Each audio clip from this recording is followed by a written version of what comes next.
మహిళ మృతి చెందింది. ఈ నెల 18న సున్నం చెరువు పరిధిలో కూల్చివేతల సంగతి అందరూ చూశారు. అయితే ఈ నెల 8వ తేదీన సున్నం చెరువు దగ్గర పరిధిలోని కూల్చివేతలు చూశారు.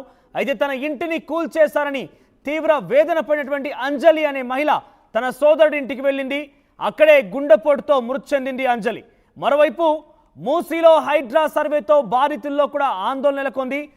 చైతన్యపురి ఏరియా సత్యనగర్లో అధికారులపైన తిరుగుబాటు చేస్తున్నారు అక్కడి మూసీ పరివాహక ప్రాంత ప్రజలు.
హైడ్రా ఇటీవల కాలంలో ఎంతటి బీభత్సం సృష్టించింది, ఎంతమంది రోదనకు కారణమైంది, ఎంతమంది రోడ్డున పడ్డారు, అటువంటి దృశ్యాలను కూడా ఆర్టీస్కి వరుసగా చూస్తున్నారు మీరు.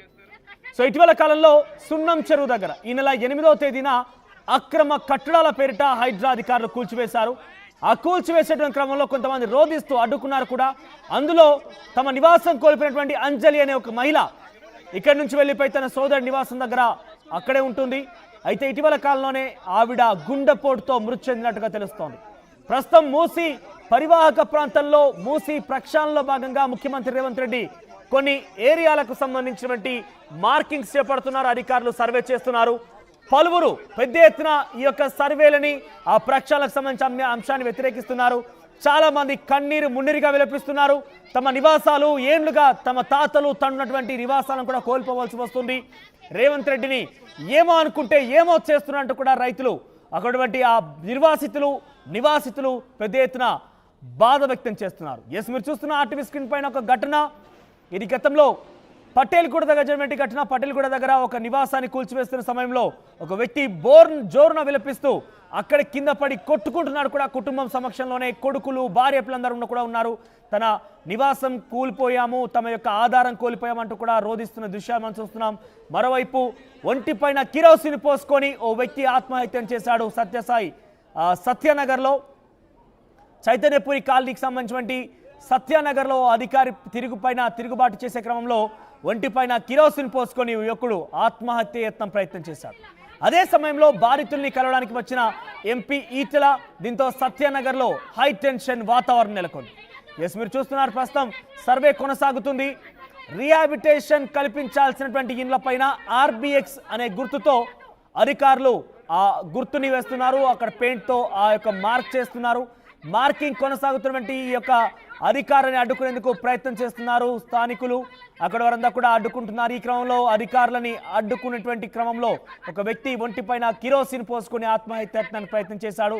ప్రస్తుతం మూసీ పరివాహక ప్రాంతాల్లో సర్వే కొనసాగుతున్న నేపథ్యంలో మల్కాజ్గిరి ఎంపీ ఈటెల రాజేందర్ కూడా అక్కడికి చేరుకున్నారు. దీంతో ఒక్కసారిగా హై టెన్షన్ వాతావరణం నెలకొంది.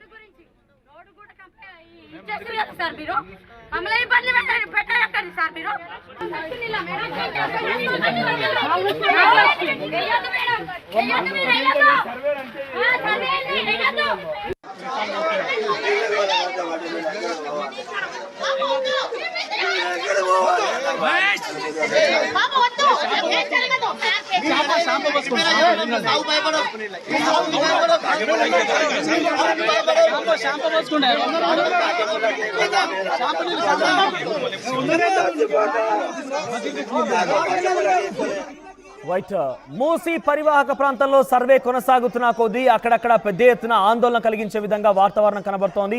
ఒక్కసారిగా హైదరాబాద్ వేడెక్కిందని చెప్పొచ్చు. మూసీ పరివాహక ప్రాంత ప్రజలు మొత్తం కూడా సర్వే అధికారులు అడ్డుకుంటున్నారు. ఎక్కడిక్కడ నిరసన వ్యక్తం చేస్తున్నారు. వారు ఆత్మహత్య సైతం చేసుకుంటాము, మా యొక్క శివాల పైన రేవంత్ రెడ్డిని ఇక్కడ నిర్మాణాలు చేపట్టమని చెప్పండి అంటూ కూడా చాలా తీవ్రంగా ప్రతిఘటిస్తున్నారు. ప్రస్తుతం మీరు చూస్తున్నారు అధికారులు నిరసన తెలిపే క్రమంలో భాగంగా చాలా మంది ఆత్మహత్య యత్నం కూడా చేసుకుంటున్నారు. దానికి సంబంధించి విజువల్స్ మీకు ఆర్టీవీ స్క్రీన్ పైన చూస్తున్నారు. మరిన్ని అప్డేట్స్ పెట్రిషియా అందిస్తారు. పెట్రిషియా, ప్రస్తుతం మూసీ పరివాహక ప్రాంతంలో ఎటువంటి వాతావరణం నెలకొంది, ఎటువంటి అప్డేట్స్ కొనసాగుతున్నాయి? ఈటెల రాజేందర్ అక్కడ చేరుకున్నట్టు తెలుస్తోంది. సో ప్రజలు ఏం చెప్తున్నారు, ఏ రకంగా వాళ్ళు ప్రతిఘటిస్తున్నారు? ఎస్, హైదరాబాద్ మొత్తం కూడా లబోదిబోం అంటుంది. హైడ్రా కూల్చివేతతో ఒక మహిళ హార్ట్అటాక్ కొట్టి చనిపోయింది. ఈ నెల 8th రోజున సున్నం చెరువుని కూల్చివేయడం అయితే జరిగింది. ఇంటిని కూల్చివేయడంతో తీవ్ర ఆందోళన వ్యక్తం చేసింది. ఆ తర్వాత తన సోదరి ఇంటికి వెళ్ళి అక్కడనే కొన్ని రోజులు నివసించింది. అక్కడనే తను మృతి చెందింది గుండెపోటుతో అని పూర్తిగా తెలుస్తుంది. ఒకవైపు మూసి అంతా కూడా హైడ్రా సర్వేలు జరుగుతున్నాయి.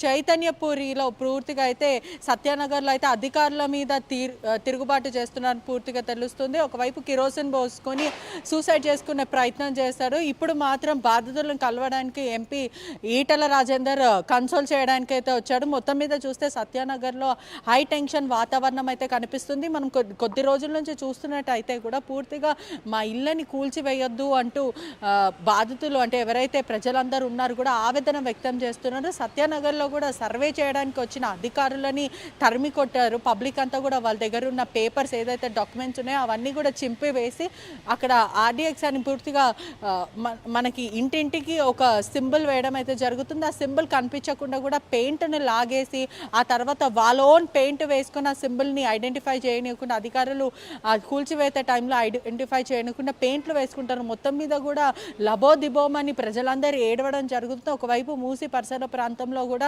సుమారుగా 15,000 ఇల్లులు అయితే ఉన్నాయి. వాళ్ళందరినీ కూడా డబుల్ బెడ్రూమ్కి షిఫ్ట్ చేస్తామని ప్రభుత్వం చెప్పడం అయితే జరిగింది. ఇవాళ కొంతమందిని అంటే నిన్న రాత్రి నుంచి మూసీ ప్రాంతంలో డిమాలిష్లు జరుగుతున్నాయి, సర్వేలు జరుగుతున్నాయి పూర్తిగా మనం చూస్తున్నాం. అయితే నిన్న ఏదైతే డిమాలిష్లు జరిగాయో దానికి ముందే కొంతమందిని షిఫ్ట్ చేయడం అయితే జరిగింది. ఎల్బీ నగర్ ప్రాంతంలో ఉన్న కొన్ని ఇండ్లకి అంటే డబుల్ బెడ్రూమ్కి సంబంధించిన ఇంటికి షిఫ్ట్ చేయడం జరిగింది. వాళ్ళందరూ కూడా ఆవేదన వ్యక్తం చేస్తున్నారు.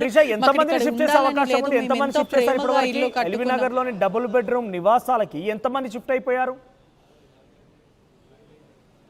అంటే మొత్తం మీద కూడా చూసుకుంటే అయితే సుమారుగా ఒక 50 నుంచి 60 మంది షిఫ్ట్ అయ్యారంటూ సమాచారం అయితే వస్తుంది. అంటే కొంతమందిని ఒక గ్రూప్ వైజ్గా గ్రూప్ని షిఫ్ట్ చేస్తున్నారని తెలుస్తుంది. దాంట్లో చిన్నపిల్లలు ఉన్నారు, ముసలి వాళ్ళు ఉన్నారు, వికలాంగులు కూడా ఉన్నారు. లిఫ్ట్లు సరిగ్గా పనిచేయట్లేదు, పైకి ఎక్కాలన్నా కూడా ఇబ్బందిగా ఉంది. పిల్లలు కూడా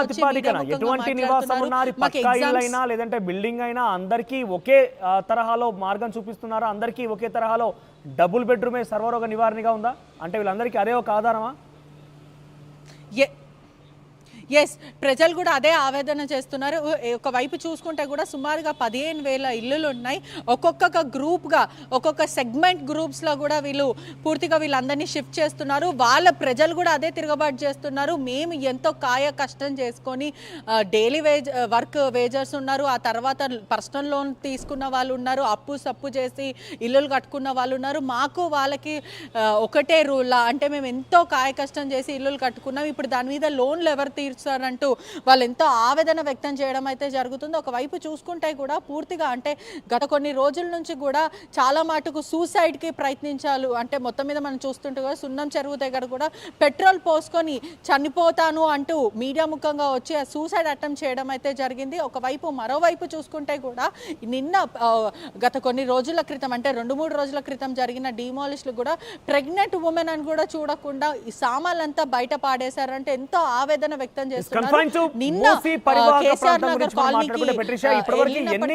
మార్కింగ్ చేశారు. వారందరినీ కూడా ప్రత్యామ్నాయ మార్గం చూపించిన తర్వాతనే, నివాసం చూపించిన తర్వాతనే వారిని అక్కడి నుంచి డెమాలిషింగ్ చేసే అవకాశం ఉన్నట్టుగా చెప్తున్న నేపథ్యంలో సో ఎటువంటి మార్కింగ్స్ కొనసాగుతున్నాయి? కాల్ కట్ అయిపోయింది.